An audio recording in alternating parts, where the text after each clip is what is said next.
Good morning. This is Kelly Hendershot, the program director at Gilda's Club Quad Cities. We are going to be posting a video after our meditation this morning with our host, Angela Swanson. I believe today we will be talking a little bit more about joy as well. So thank you for joining us, and we hope you enjoy this video. Hello, everybody. So thank you for the introduction and reminding us about what we talked about last week, which was joy. And I think I gave you a little homework. So I asked you to write a list of things you love to do that bring you joy. It could be activities. It actually could be something physical. Like Mike, you were talking about your beautiful horse sculptures and the art that you're surrounded with. So it doesn't have to really necessarily be an activity. It could be something it could be beauty. It could be looking at something, reading something, being with someone.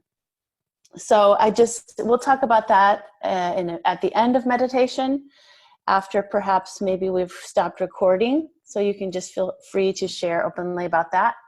And that'll give you a little time to think of something if you haven't thought of it yet too. So, joy is one of my favorite words, and through my life I have come to this place where I feel like joy is not only necessary, it's actually necessary in my life. It's not like a special treat. It's not something I have to earn. It's not something I have to justify, but it's actually something that it is a necessary part of my life. So I like to say joy is necessary. And I guess the reason for that is because I think a lot of us, and this is what it's been on my mind for the past several hours, beginning at like 2:30 in the morning. Inspiration strikes me at 2:30 in the morning. And I've been thinking about overthinking. I've been thinking about thinking and how a lot of us tend to live in our heads. And we think so much about life. And there's a difference between thinking about it and living it. And a lot of us can get stuck in that cycle of thinking so much about how to solve a problem, or what's the right thing to do here, or, all of the rationale we have, all the logic that seems to be driving our lives. And sometimes when we're stuck in that cycle of thinking, we don't make room for inspiration to flow, or joy to come in, or just that ease of being and play. And not to mention rest. I mean, the brain really does need to rest. And I want you to know that too, is if you find yourself churning thoughts and getting, maybe feeling anxious, or worrying a lot, or just cycling, the same thoughts over and over again, that's something that your brain will do just because it's the nature of the mind to think. But it's really good to remember that your mind is only just probably telling you the things that's already thought before. They say we think something between 60 and 120,000 thoughts every day. And 99% of them are the thoughts we've already had. So there's really not a lot of new thinking going on. Ideas really come from a different part of the brain, not the logical, analytical brain, but sort of that creative mind where you're sort of, taking a shower, or you're baking, or you're walking, and all of a sudden it just pops in, right? You get it, this dose or this flash, and you kind of have this inner knowing or a feeling, or maybe it's a thought. But that's a lot different than sitting, churning through all of those recycled thoughts that we think all the time to try to figure things out. That can be very exhausting to our mental health. And it's true that our brain uses a lot of energy, and it's limited energy. We don't have these supercomputer brains that just run and run and run and don't need to rest. That's not how we are. We need that rest. We need to give our brains rest.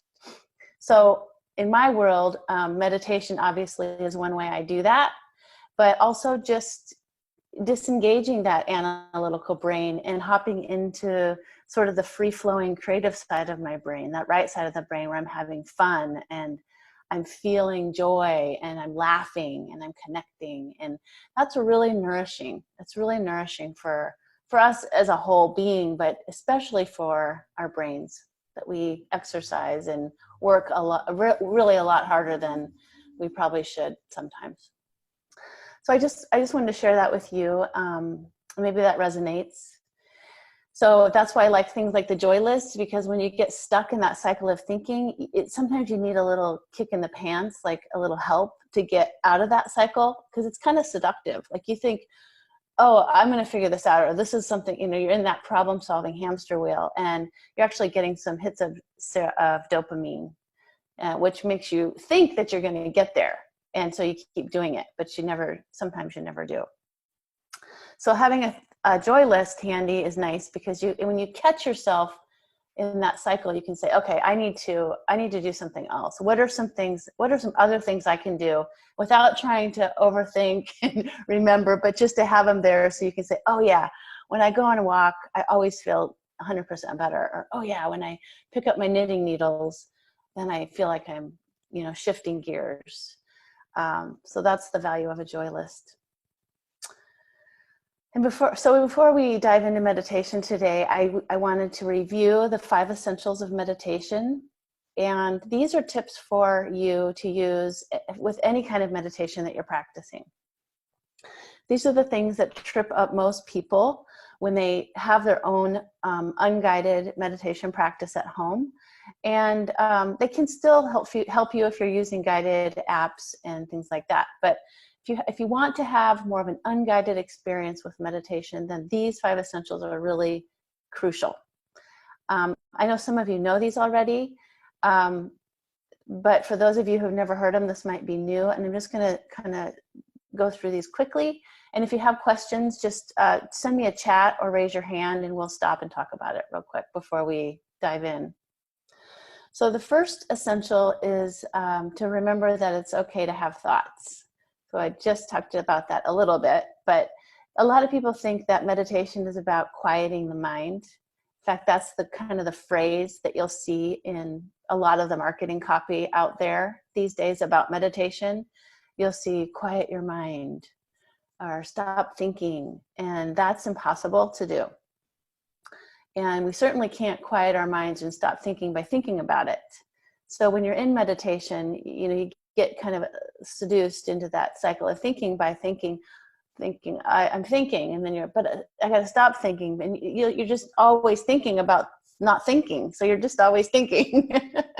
And so that will never work. You cannot make your brain stop the thought process, because it's the nature of the mind to think, like it's the nature of the heart to beat. You can't do anything about it. It's an automatic, natural function. So instead, what we do in meditation is when thoughts arise, which they will, and it's normal and natural for that to happen, that we just notice that we've wandered off into the thoughts. We've let the thoughts kind of engage us, or we're concerning ourselves with the thoughts. We notice that we're there in thought land, as I like to say. And we simply just bring ourselves back to the focus. It's just a little choice that we make in that moment of awareness of, oh, I'm thinking about my laundry, or I'm thinking about where am I going to find toilet paper later, or whatever you're thinking about. And it's not bad that you're in thought land. It's not bad at all. It's just important that you notice that you're there and then choose to come back to your focus. So there's no judgment at all. The second essential is to not try too hard. And this is really important, because meditation works exactly the opposite of everything else that we're trained to accomplish. It works by not trying, by doing less. So the more you try to meditate, you're just sort of, concentrating. Meditation is not about concentration. It's about focused awareness. And that's 2 different things. So the more you can let go and let whatever happens happen, and welcome all the things that are happening in your experience during meditation, just allow that all to be part of the experience, and just simply coming back to your focus. That is how I would say you're doing it right, is if you're not trying so hard that you're forcing anything. This should be effortless. You should feel effortless when you're meditating. And if you're feeling like you're forcing it, that's just a cue to you that you need to remember to go back to these 5 essentials and remember to just not try so hard. So the third essential is be kind to yourself. And this is a really, really important one, not for just meditation, but for your life. I like my teacher who taught me how to be a meditation teacher says it this way. She says, how you treat yourself in meditation is practice for how you treat yourself in life. And a lot of us are really hard on ourselves. And we think that being hard on ourselves is going to change our behavior, is going to change the habits that we want to change. But it's actually not the case.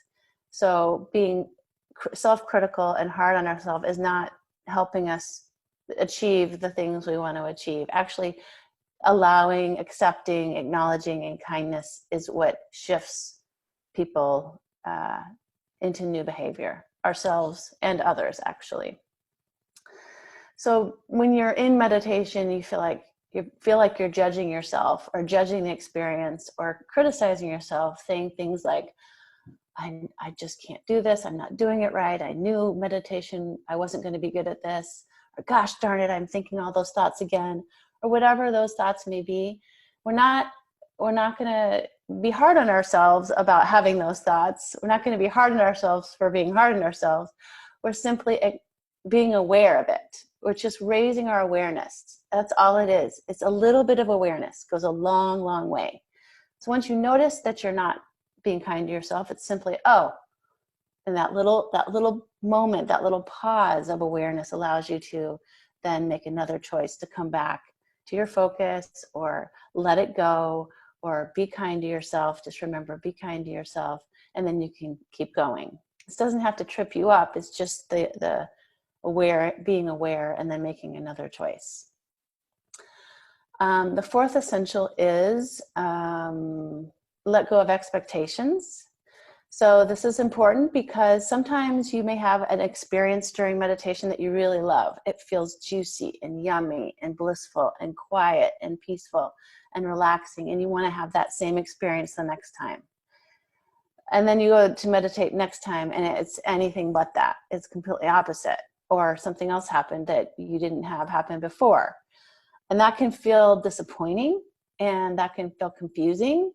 And so the point here with let go of expectations is really to let go of the attachment of what's happening. Let go of expecting your meditation to be any certain way, and to come to each meditation with a beginner's mind, as if you're doing it for the first time. Because the truth is that everything that happens in meditation is for your good, and it's really none of your business what's happening in meditation. What's happening during your practice is exactly what needs to happen. As long as you're showing up and doing the practice properly, which you all will be doing it properly, whatever's coming up and whatever's happening, whatever the experience is, isn't important. The important thing is, how do you feel after your practice? How do you feel later in the afternoon? How do you feel next week? Can you look back and say, ever since I started meditating, I've started feeling a little more this or a little less that. So you judge meditation by what's happening in your life, not what's happening during your meditation. You don't practice meditation for having a certain kind of meditation or for becoming an expert at meditation. You practice meditation to get better at life. So that's why we let go of expectations. And the last one is to stick with it. So when you're sitting down to do your daily practice, have an intention of, I want to practice for 10 minutes. I want to practice for 20 minutes. And then no matter how you feel during that time, maybe you get restless, maybe you get bored, maybe you feel like you're doing it wrong, whatever it may happen. It's just to keep with the intention of sticking with the practice for the allotted time, because the deal is that meditation doesn't work if you don't do it. So if you know all of these great things about what meditation can do for you, but you don't actually sit down and do the practice, it's not going to help you. So that would be kind of sad, because this is an amazing, powerful tool for you, for everyone. And just because we get a little uncomfortable or bored or or think it's not working, we don't think anything's happening, that's just our logical brain trying to talk us out of it. And we don't want to let that rule us. We want to stick with the practice so that we do get all the amazing benefits. So those are the 5 essentials of kind of a crash course. And I'd be happy if anybody wants to ask me a question before we start on any of those. You can raise your hand or type a chat, and we can cover that real quick before we start.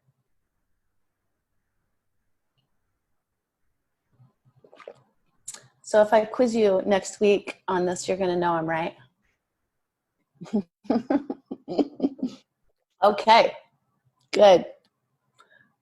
All right, so the first thing I want you to do, and the most important thing about meditating with Angela, is that you're comfortable. You don't have to sit any certain way. You just need to be comfortable. Find your favorite chair.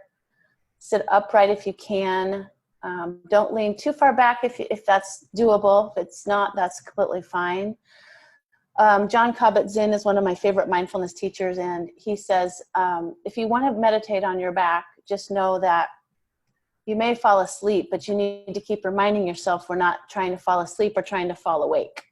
So if you find yourself so relaxed that you want to fall asleep, please go ahead and do so if that's what your body needs. But if you want to, meditate and not nap, then just remind yourself you're falling awake. Okay, so we're comfortable. We're sitting comfortably. And our feet are on the floor, if that's doable, or folded beneath you, supporting you. And you can go ahead and just close your eyes if that feels right. And also, if you tend to fall asleep and you don't want to fall asleep, you can try meditating with your eyes kind of half capped. Otherwise, feel free to close your eyes. And I'll ring the bell to start our practice.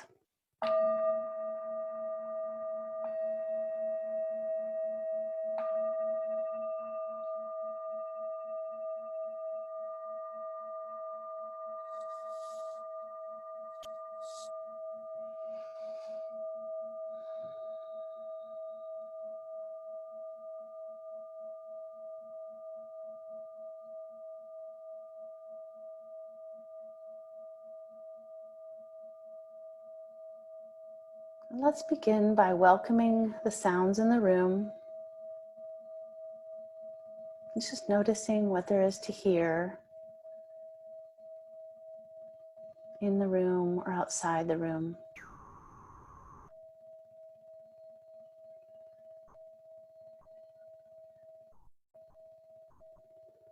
Know that sounds are not a barrier to our practice. They're just part of the experience.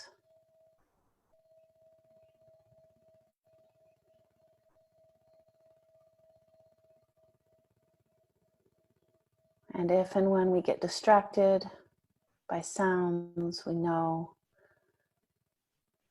to notice and then come back to our focus.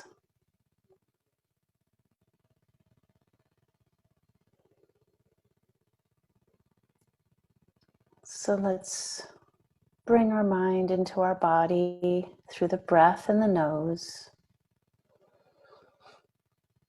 Noticing the inhales and the exhales, sensing them at the upper lip, right under the nostrils.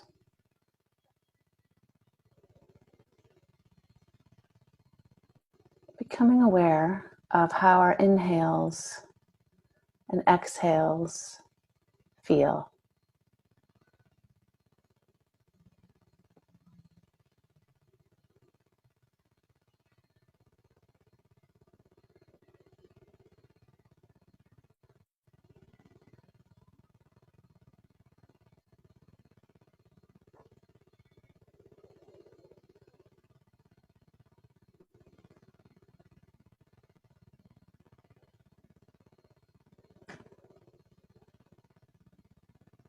What do you notice about the inhales as they come into the nose and into the body?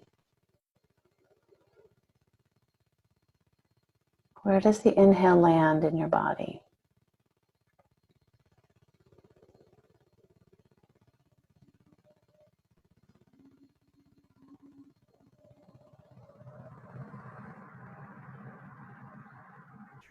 Perhaps it's coming into your chest. And perhaps you feel it in your belly.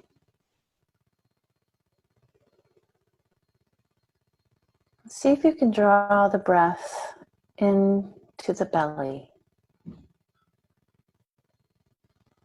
Expanding the belly on the inhale.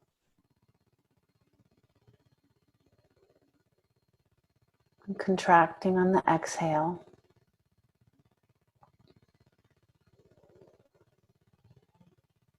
Just breathing naturally.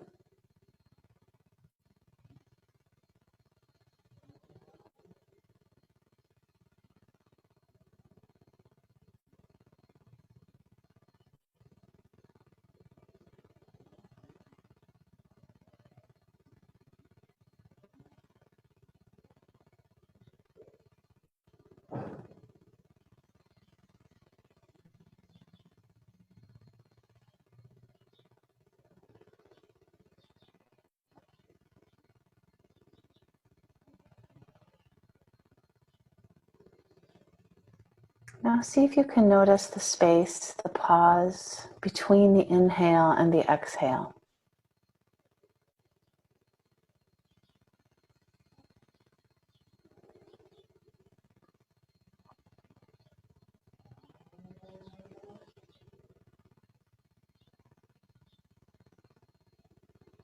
Noticing how your inhale turns into an exhale. That there's a pause, a space between the two.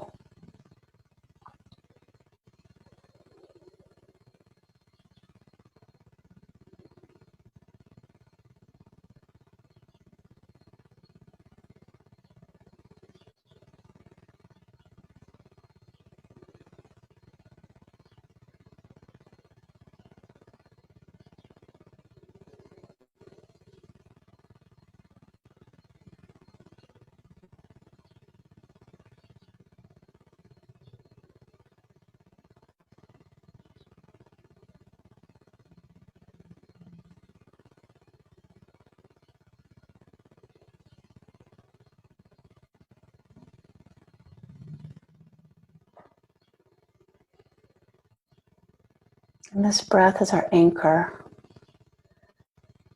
tethering us to this present moment, right here where life is happening.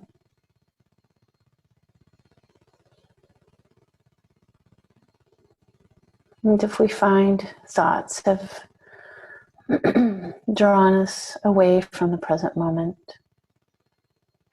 we simply bring our awareness, our attention back to the breath and begin again.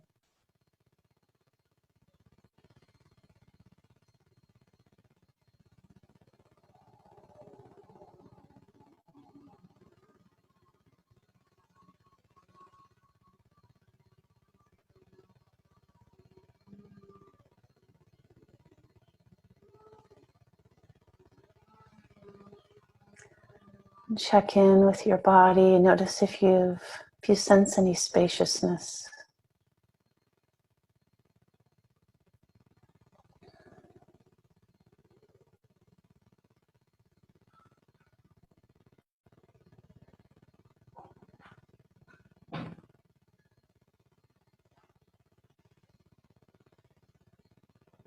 And notice what's arising.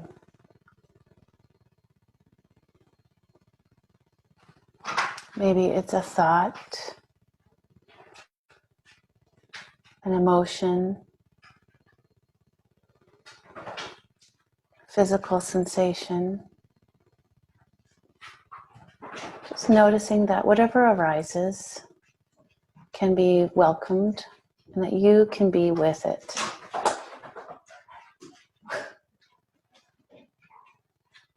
And there's nothing to do, there's nothing to change, there's nothing to figure out. Simply tending to what's here for you in this moment.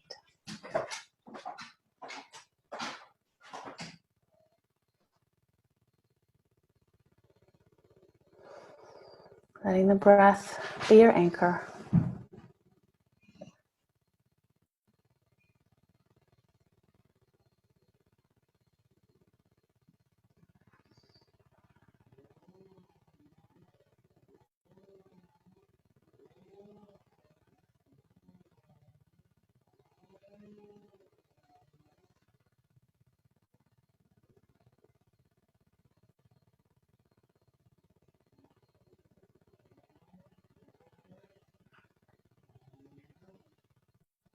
Very good.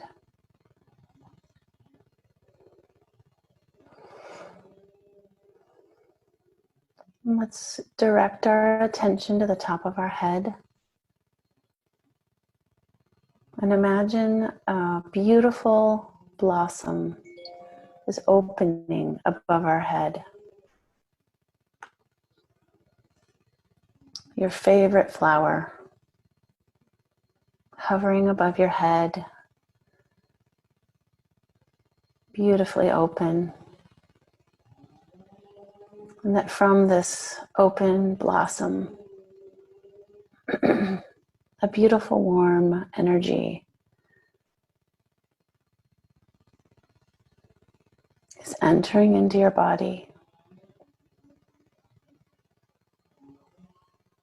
And starting at the forehead, you feel this energy softening the muscles of your forehead, softening your eyes, your temples, your cheeks,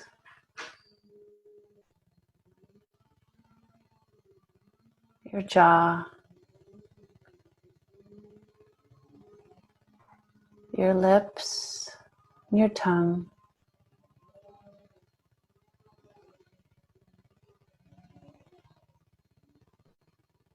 the back of your head and the back of your neck. Just feel nice and relaxed with this warm energy coming down.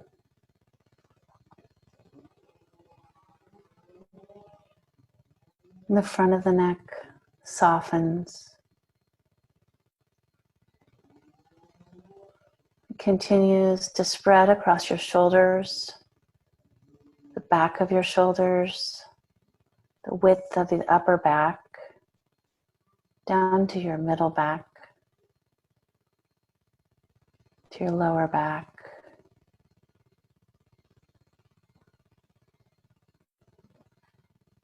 And as it travels down your back, just feel any tension that you've been holding there release.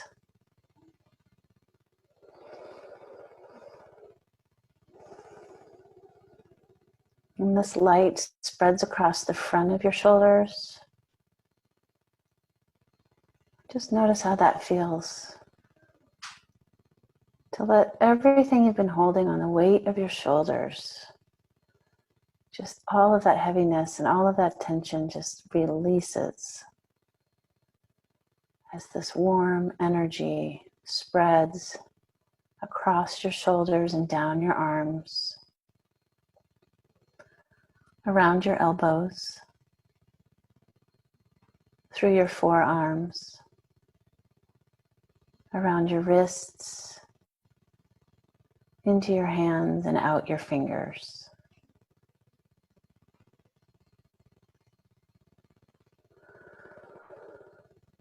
And then coming up to your heart center,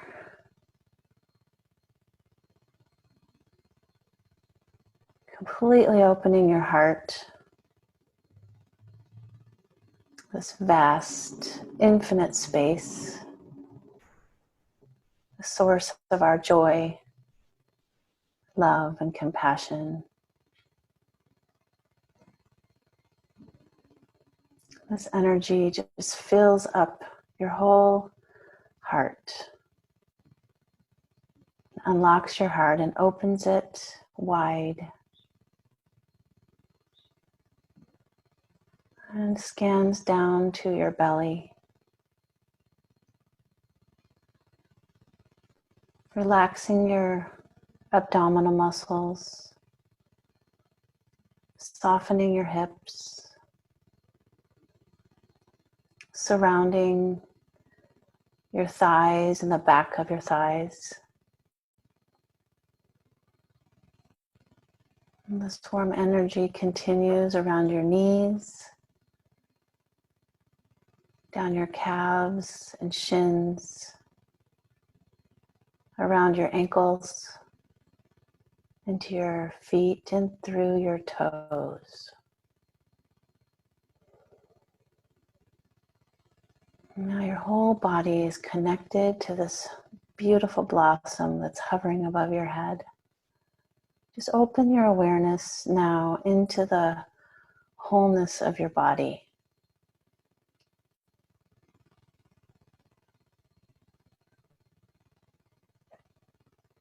From the inside out,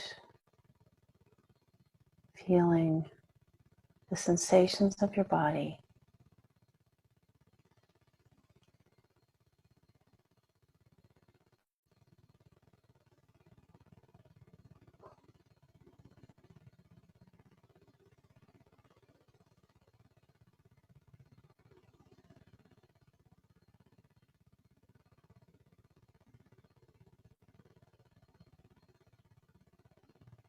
And then let the breath be guided to any area of the body that needs some extra attention. And the body will let you know where the breath needs to go.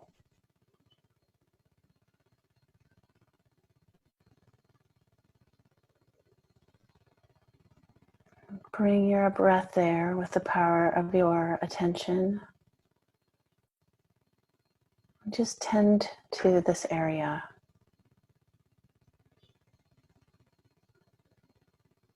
Just by being with it.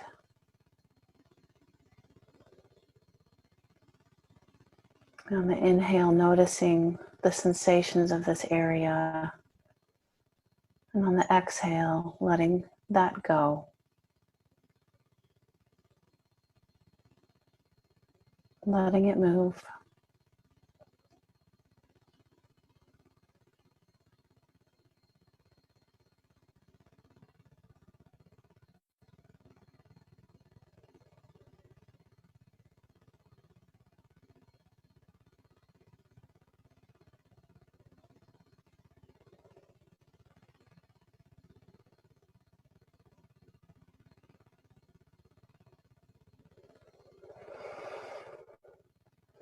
Very good. And again, let's open our attention, open our awareness to the whole of our body from the inside out. Just notice the sensations that are happening now. This is not a wordless practice, or rather, this is a wordless practice. The body doesn't speak to us with words. It's just the felt sense.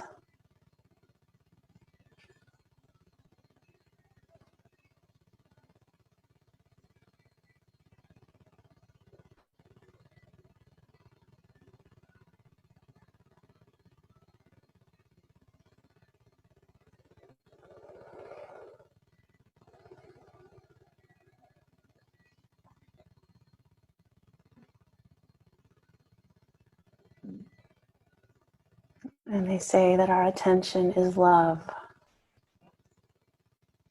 Being present to our body and ourself in this way is a loving act.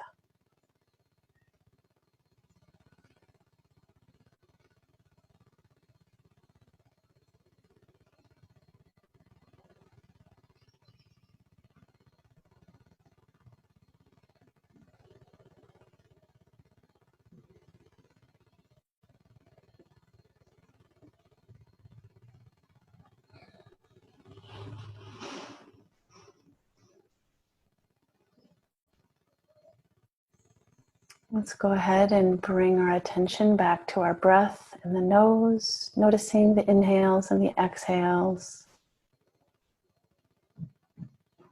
on our upper lip.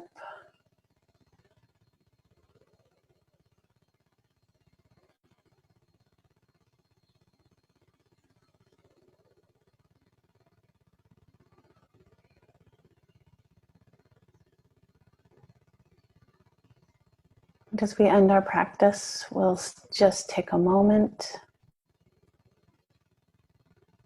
to give an internal bow to ourselves for showing up in this way, showing up for this practice, taking care of ourselves in this way.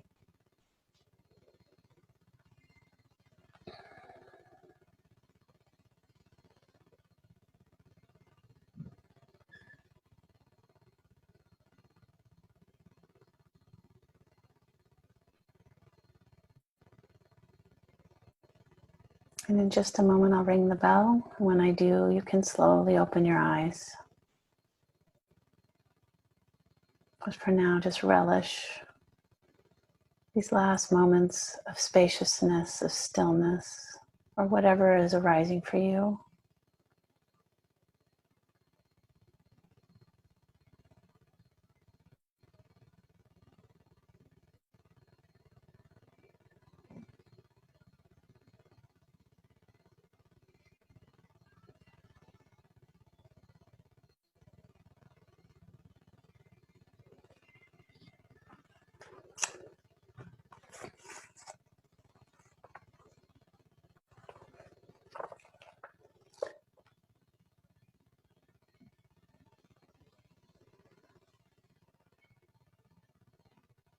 And I'll read this poem by Rainier Maria Rilke right before I ring the bell. Silent friend of many distances, feel how your breath enlarges all of space. Let your presence ring out like a bell into the night. What feeds upon your face grows mighty from the nourishment thus offered. Move through transformation, out and in. What is the deepest loss that you have suffered? If drinking is bitter, change yourself to wine. In this immeasurable darkness, be the power that rounds your senses in their magic ring and the sense of their mysterious encounter. And if the earthly no longer knows your name, whisper to the silent earth, I'm flowing. To the flashing water, say, I am.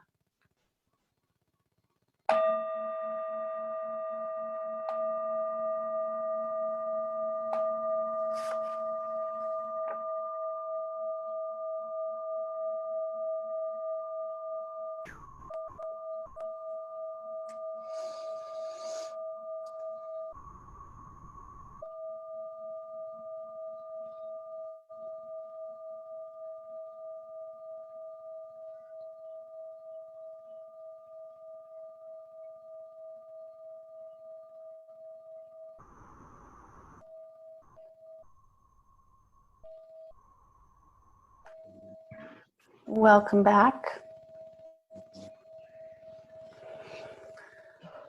How did that go for everyone? Good. Great. Good. Good. Did anybody find the opportunity to use one of the 5 essentials during their practice? I had to bring my mind back a few times. Mm-hmm. I Yep. went on vacation there for a while. Yeah, it totally happens. That's okay. You're doing it right. Bringing yourself back is doing it right. Happened to me today too. I kept hearing sounds that I don't normally hear when I'm sitting in this chair. And I had just kind of like, when I hear them, I went ahead and acknowledged them. I just had to kind of let them go and kind of get back to listening. You know what I'm saying? Yep. I still heard those.